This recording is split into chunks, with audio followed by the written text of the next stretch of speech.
Dozens of protesters gathered in Ocala why they do not like the decision of Roe versus Wade being overturned. A 29-year-old is dead after getting hit by a car in Ocala. What is the make and model that you should look out for? And the East Gainesville Backyard Barbecue community event happened over the weekend. How the community was brought together to celebrate the 4th of July. Those stories and more coming up on this Monday, July 4th. TV20's Morning Edition starts now. This is WCJB-TV 20's Morning Edition. Good morning, and thank you for waking up with us on this Independence Day. I'm Lisa Sicasio, and as people put on their best red, white, and blue, how are we looking weather-wise, Mike? We are looking humid. We are looking warm first thing this morning. At least the radars nearby for most of our viewing area are quiet, but they'll become a bit more active as we go later on into our day. Happy 4th, everybody. Looking at quiet conditions there on the interstate. Hardly any cars at all. You look way in the distance there at I-75 in Lake City, looking northward from US 90. Quiet conditions there. No visibility issues either. Noticing a few spotty showers along our Gulf Coast and more offshore in the Gulf out to the west of Dixie County's coastline. And there have been a few showers hovering near St. Augustine. Those have been dissipating over the last half hour or so. Temps this morning are a bit warm. Definitely very summer-like. 72 at Lake City. Good morning, Gainesville and Ocala. We're at 74 with readings in the warm low 80s out of the coast at Cedar Key. Coming up in a few minutes, we'll talk about the tropics. It was fairly active last week. What's going on to start our July 4th holiday? We'll talk more about that coming up in just a few. One Gainesville church is celebrating Independence Day by hanging flags. What the pastor says these flags represent. The Santa Fe College Teaching Zoo needs help to reduce plastic waste. Learn how to help the environment. And Marion County commissioners want to improve the Northwest 35th and 49th Street area, where the funding will come from. Those stories and more coming up on this Monday, July 4th.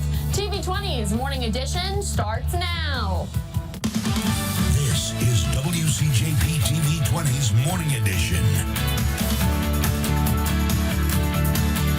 Good morning, and thank you for waking up with us on this Independence Day. I'm Lisa Sicasio. And whether people are getting ready to go swimming, hit the road, or start to grill, how is the weather looking for today, Mike? Well, off to a pretty decent start over the interior, but a few showers hovering near the coastline and offshore in the Gulf. But over around Gainesville, which is where this view is from, checking out the view from I-75 near Williston Road. It's looking good out there. Not many cars on the roadways. A lot of folks sleeping in this morning. Who can blame them? Well, I tell you what, as we check out our day planner early on, a few showers along the Gulf Coast. Otherwise, over most inland areas, a quiet, partly cloudy beginning to our day. A humid start to our day in the mid-70s. By 8 a.m., we're in the upper 80s by noontime with a few isolated showers trying to develop over the interior. A better chance of scattered activity, including a few thunderstorms as we head into the afternoon and perhaps lingering into the early evening. For the time being, though, Doppler radar is quiet for most locations. However, from the lower part of the Taylor County coastline southward to about Cedar Key,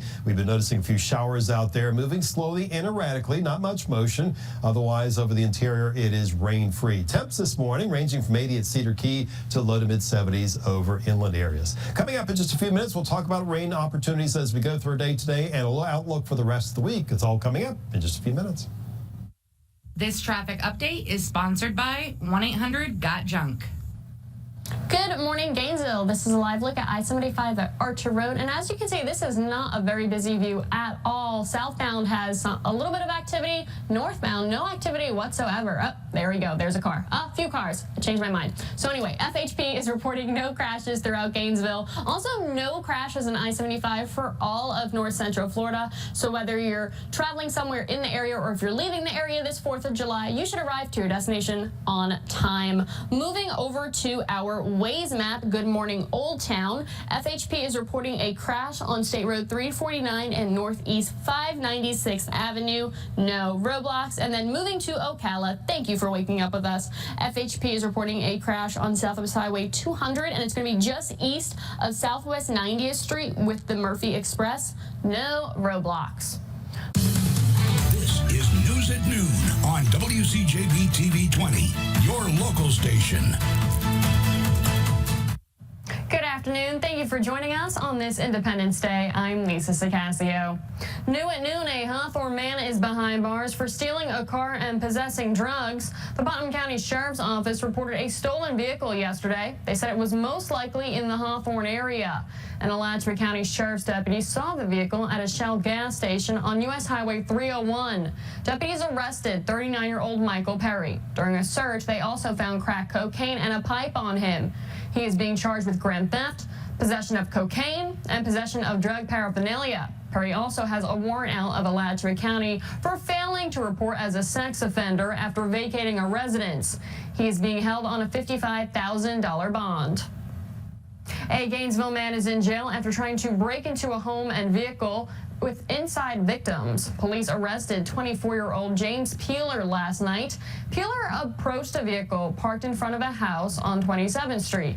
He opened the door and said, "Let me in," and shut it again. He then tried breaking into the house through the front and back door through a screen in the porch.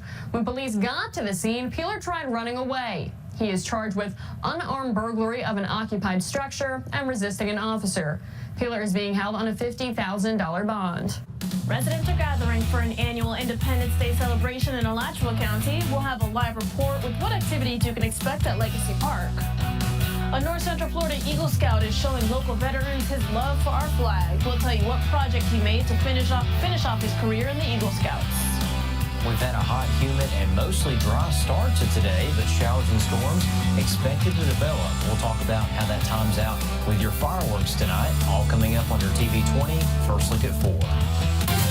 This is First Look at 4 on WCJB-TV 20, your local station. The 22nd annual 4th of July celebration is kicking off in Legacy Park in the city of Alachua. That's where TV20's Zitlali Solache joins us live. Zitlali, what can we expect tonight?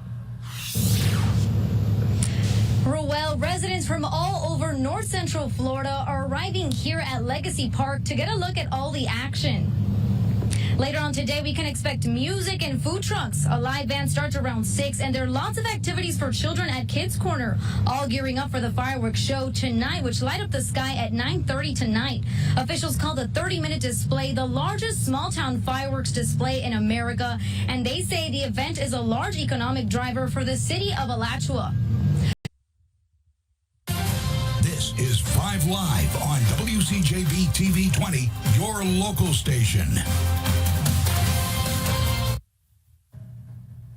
Well, for many people in North Central Florida, July 4th means fireworks, but it also means it's time to grill. Others are taking a different route this year, though, to get their July 4th barbecue fix. The owner of a barbecue restaurant in Gainesville says they've seen an increase in takeout this Independence Day. This year, they've been busier leading up to rather than the actual holiday itself.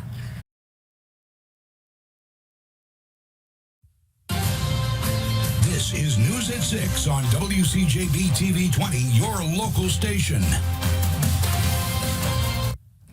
We start tonight with a breaking news update on the 4th of July celebration in Illinois turned tragedy. 6 people are dead and 24 are wounded after a gunman opened fire during a parade. Authorities are still searching for the shooter. It happened in the Highland Park suburb near. A girl is fighting to keep her leg after a shark attack in the waters off of Steenhatchee. First tonight, 11 will hear from her. Lighting up fireworks is costing a lot more this year. We'll tell you one of the factors for the cause that's causing prices to skyrocket. And what can the Tampa Bay Rays do to turn things around now that they're on a 4-game losing streak after falling to the Blue Jays? Those stories and more. The TV20 News at 11 starts now. This is News at 11 on WCJB-TV 20, your local station. People along North Central Florida's Gulf Coast are reacting to the news that a teenager was attacked by a shark in waters near Steenhatchee. TV20's Taylor Simpson tells us the girl's message ahead of the holiday weekend. Parades and the bang of fireworks are making Independence Day weekend in North Central Florida. We'll show you where celebrations are happening in the next few days. Showers and storms clearing out now. I'll let you know when you can expect more to return coming up. And a member of Gators softball's World Series team is transferring schools. Those stories and more. Your TV20 Weekend Report starts now. This is Weekend Report on WCJB-TV 20, your local station. Good evening and thank you for joining us. I'm Jordan Markoff. A former preschool teacher has been released from jail after being caught on camera throwing a toddler. 54-year-old Debbie Allard was arrested yesterday after Gainesville police officers obtained videos of the abuse from Cuddly Kid Daycare where Allard worked. Police say Allard picked up a 3-year-old and threw her about 3 to 5 feet towards a cot. The child was taken to the hospital by their parents and discharged without being diagnosed with any injuries. Follow. Dozens took to the streets in Ocala to make their voices heard about the Supreme Court overturning Roe v. Wade. We'll tell you why they fear this decision could impact more than just the right to an abortion. Very muggy conditions tonight with some fog by morning. I'll time out the rest of the holiday weekend storms coming up. And a Gator golfer didn't let the pressure of the world stage keep him from helping his team at the Arnold Palmer Cup. Those stories and more, your TV20 Weekend Report starts now. This is Weekend Report on WCJB-TV 20, your local station. Good evening and thank you for joining us. I'm Jordan Markoff. Dozens of people in Ocala protested the Supreme Court's decision to overturn Roe v. Wade. TV20's Taylor Simpson tells us why protesters say this decision is bigger than just abortion.